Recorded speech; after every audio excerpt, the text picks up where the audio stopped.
Guys, জীবনে তো অনেক পিনিক খাইলা আর অনেক পিনিক পাইলাও, বাট আজকে তোমাদের আমি কোনো পিনিক দিব না, পিনিক খাওয়াবো, মানে রেসিপি তোমাদের কাছে শেয়ার করব। আজকে যে পিনিকটা বানাবো সেটা হচ্ছে টমেটোর পিনিক। প্রথমে পাকা পাকা লাল লাল টমেটো নিয়ে নিবা, তারপর এটাকে আল্লাহু আকবার দিয়ে ফেলবা, না মানে মাথার অংশটুক ফালাই দিবা আর কি। এরপর এটাকে সুন্দর চিকন চিকন ভাবে স্লাইস বানাই নেবা। টমেটোটাকে পিস পিস করে কাটার পর সুন্দর করে প্লেটে গোল করে সাজায় নেবা, তো ডেকোরেশন সুন্দর করবা আর কি। আমার মতো কে কে আসো জীবনে এত পিনিক খাওয়ার পর আবার নতুন করে পিনিক খেতে মন চায়?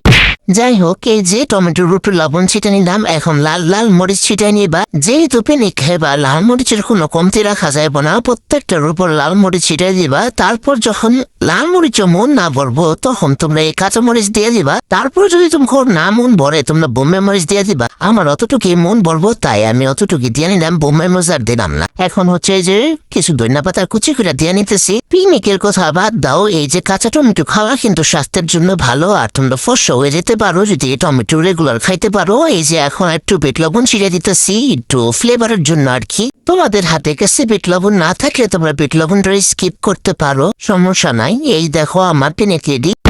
আমার পিনিক না মানে টমেটোর পিনিক আর কি। আর ওইদিকে দেখো পিনিকের ঠেলায় মরিচে পুড়া যায়, আর যেন পিনিকের ঠেলায় পড়তে না পারে তাই টমেটোর ভিতরেই মরিচ ঢুকাই নিলাম। এই যে এখন খায় দেখলাম ভালোই স্বাদ লাগে, তোমরা বানাই খাই।